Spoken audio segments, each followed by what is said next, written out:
Leo, do you want to go up to the chair and keep me company while I film? Stay right where you are, okay? Don't move. Stay right where you are. Attaboy.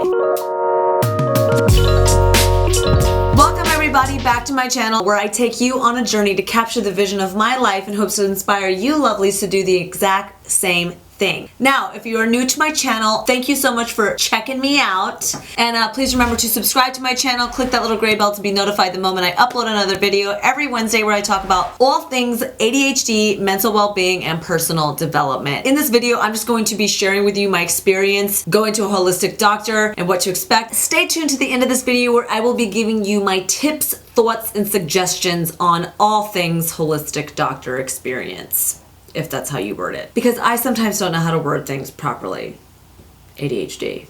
To start off, why was I going to the holistic doctor, you might be asking yourself, if you are curious and you want to know. I have ADHD. I had taken Adderall in the past and it just was not splendid. That was before I even got an ADHD diagnosis. You could say it was a shady prescription and I didn't handle it with care.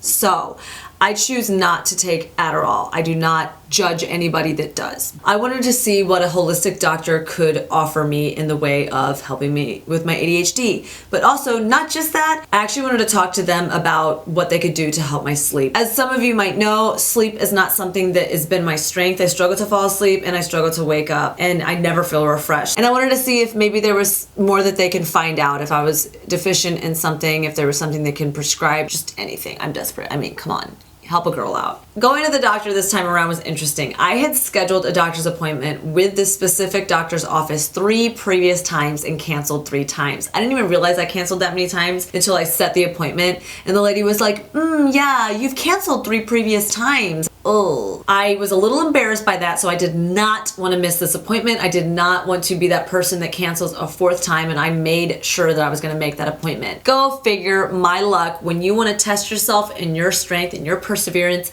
the world has a way of providing you that opportunity. I woke up on the morning of my appointment with the first snow of the season, and it was not unexpectedly early, but compared to last year, I was not happy with how early snow decided to show its beautifully lovely, frigid, cold face to my life. Woke up, I had probably about 3 to 4 inches of snow to scrape off my car, and of course I woke up not wanting to get up, really tired, wishing I could cancel this said appointment that I've already canceled many a times. But I didn't, and I got up. And I went. The little moments in life that we want to celebrate. So I made it to the doctor's appointment and I set this appointment at 12:30 because I suck at waking up. And I work at a night job. I was up late the night before at work. By the time I got home, wound down, went to bed, it was really late into the night, maybe you could say into the morning. So getting up to make it to a 12:30 appointment was realistic for me. The motivation that I had, that I used to peel myself out of bed was if I get up right now, I will have enough time to go get myself a Starbucks, a little treat, to treat myself for the day. I know that's a little like rewarding. It's like I'm not a dog. I don't need a treat. I really would just prefer the discipline to be there. But I motivated myself to get myself out of bed, to get to Starbucks in time, to get that coffee so I'd have it on the commute to my doctor's appointment. I had heard about this office and decided to make an appointment based on just general referrals and people just saying how wonderful said doctor's office was. Now, upon making the appointment, I really had it in my mind that I wanted a certain doctor at the office, which was the female doctor. Apparently she just was really amazing at what she did. I think it was more along the lines of just her personality and just your general overall experience with her. The male doctor is the head of the practice and he is an MD. He's wonderful. He's just a little more reserved. And I'm a pretty emotional person and I wanted somebody that was had a little more TLC in them. So in the past, I would call and the female doctor would be unavailable for about a month out. And so I could still get in and have a realistic time frame of it's not going to be that far away and I could plan for it. The male doctor would always be about a week. So when I called this time, she must have just really gotten extra popular because she didn't have any available times to be seen for new patients till May. And it is October at this point when I'm calling. So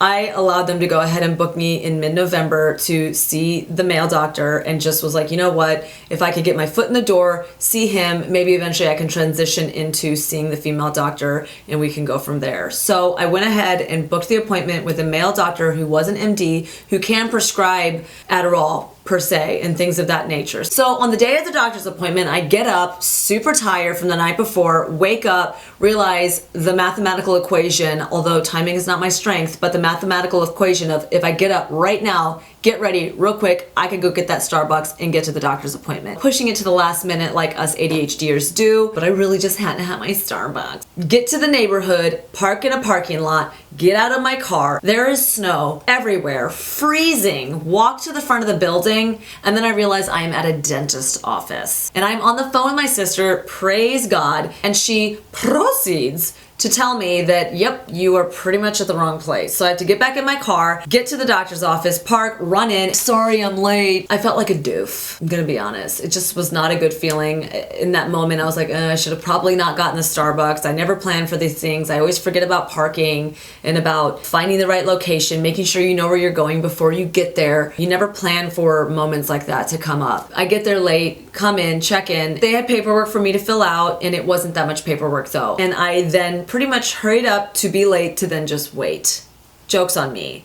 I waited for probably 45 minutes for them to have a room. So the frustrating thing about when I was filling out the paperwork and I didn't realize I needed my insurance card was that I needed my insurance card. Not for the general appointment, because most places like this don't take insurance, but if there is something that might require insurance or insurance might cover, they're gonna send it out of network and see if your insurance covers it regardless. So I didn't bring my insurance card because I just didn't think I would need it. It was in my wrong purse. And so I didn't get to get my blood work done that they had suggested I get done for myself. So after waiting, finally getting called back, the medical assistant takes me back and starts asking me general doctor's office visits questions. Are you allergic to anything? Are you on any medication? Have you had any past surgeries or any medical issues that we should be aware of? And then she started asking about family history of any disease or anything within my family. At that point, she took me back to the back office and said that, you know, that kind of stuff they don't just do on the floor. Although she was kind of asking some of the questions out and about, but I'm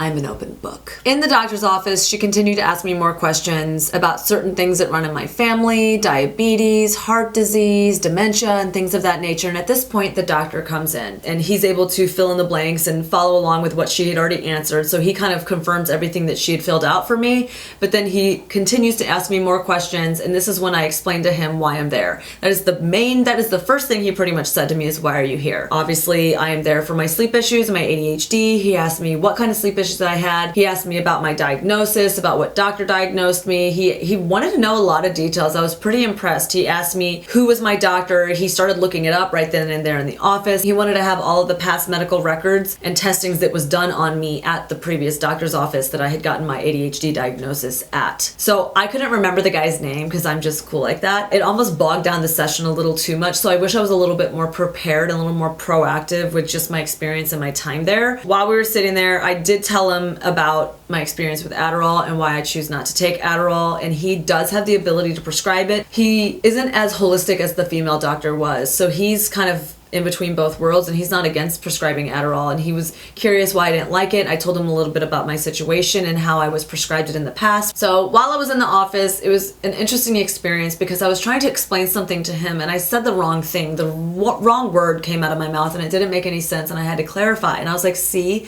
I do that. My ADHD means that I don't say what I mean to say and it never comes out properly. And he was like, well, that must be really frustrating because then that means that your voice isn't heard. Because if you don't even realize sometimes that you're saying the wrong thing, or maybe sometimes you do, regardless, your voice is not being heard the way that you intend it to up here because it doesn't come out of your mouth the way you expect. So other people aren't able to completely get an idea of who you are if you're not able to eloquently express yourself in a concise manner. And that really struck a chord with my heart because I was like, that's so true. I feel like a lot of us people with ADHD don't feel like our voice is heard, and we don't feel like there is validity to what we're going through because even explaining having ADHD is hard. After all the research I've done, still to this day, when somebody's like, well, what is ADHD? Not that I get that question all the time, but I have a hard time explaining what it is. I just don't know how to like put it into words in the moment on the spot. He did ask me a lot of questions about my ADHD, my sleep, my overall mood, my depression, my anxiety. I shared a lot of things with him back. I can tell that the conclusion of the doctor visit had arrived. As quickly as this doctor came into my life, he then quickly left. Pretty much go to the front desk, you're done. I go to the front desk, the same medical assistant that helped me in the beginning and checked my vitals was at the front desk, and she checked me out. She then proceeds to tell me all of the testings that need to be done and how much the general visit is, which I was prepared for the general visit, $295. I know, that's expensive. But when you're on a quest for self-discovery and improvement, your well-being is priceless. I paid the pretty penny. Then I was proceeded to be prescribed a bunch of tests that he wants to do with me and some medicine. So the tests were very interesting. This one was a neurotransmitter test, and it says a home collection test to assess neurotransmitter levels that affect overall health and well-being. And this one was a hormone test kit, which is a simple, convenient, and non-invasive home collection kit to evaluate your hormone health. This was based off of my time with the doctor. He does wonder if I have hormone issues because of my sleep and or adrenal issues and thyroid issues. So I ran the gamut of issues. Now these tests were pretty penny. The hormone test kit is $140 and the neurotransmitter testing kit was $219. And in that moment, I thought they were just like expecting me to pay for it right then and there. But you take it home, you fill it out and send the payment in via snail mail. I can do it in my own time whenever I want. I did get sent home with one medication, which was little pellets, and it said homeopathic medicine, Auromet, which means Aurum metallicum. Never heard of it. I've never done the homeopathic medicine. I asked the lady what it was for, and she said it was for my ADHD. I'm simply charmed by the fact that I was prescribed gold for my ADD. Upon researching this, I found out that a lot of people are given it because of anxiety and depression. Confusing though, because on the bottle it says fever or nasal congestion. So we will see. I was prescribed 3 pellets underneath my tongue to dissolve twice daily, and I'm supposed to come back in a month to be seen again. The rate to be seen again at the doctor I was at is $130. The general rate to be seen for the first time for holistic doctor visits is $200 to $400 average, and then the follow-ups are usually like $100 to $200 average. So I will be going back in a month. If you want to hear about my follow-up, let me know about that in the comment section below. I've been taking those little pellets, and it has a really metallic-y smell. Oh, it smells like paint. So, I mean, I don't know how good of a thing that is, but it tastes sweet, so it doesn't taste bad.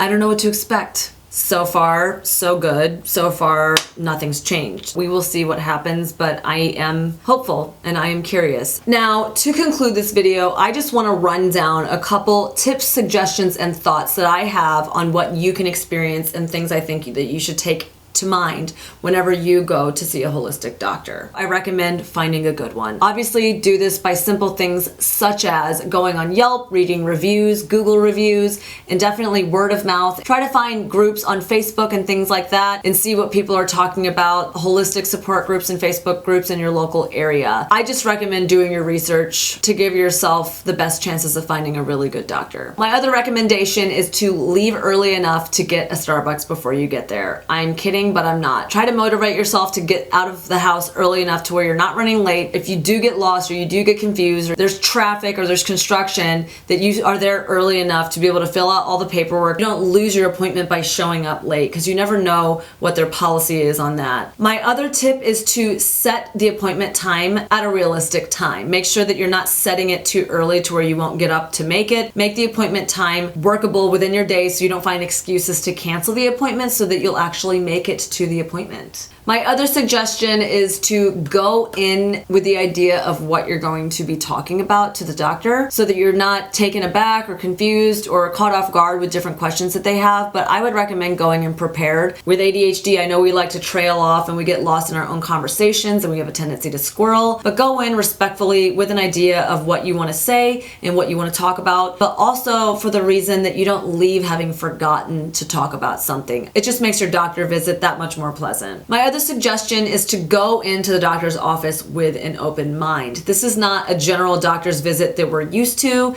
It's holistic, it's natural, it's homeopathic. For me, my mindset was, what do I have to lose? Other thing I have to say about going to a holistic doctor is know that you might wait. I know we've already discussed this, but know that you're going to be waiting. Be patient with the staff and don't get upset because it's just not going to go the way you expect it to. You're not writhing in pain. You don't have a broken leg. It's not a 15-minute chiropractic adjustment. It is a holistic doctor and they do things a little differently. Another thought I have for you is to bring your insurance card. Visionaries, I know, it seems like a general no duh, but I knew that they don't really take insurance and I didn't bring it. They were like, oh, well, we do for blood. So yeah, that was a little awkward. So my last thought for you with going to a holistic doctor is to expect to pay a little bit more. It's just going to be more expensive. Not just the general first time visit and the follow-up visits, but the testings that they have you do. It's expensive. And if you want to go the holistic route, just know that you're going to pay a little bit more and most of it is going to be out of pocket. Now, that is all I have for you today. I really hope that you got something out of this video. If you did, please let me know by sharing your thoughts in the comment section below.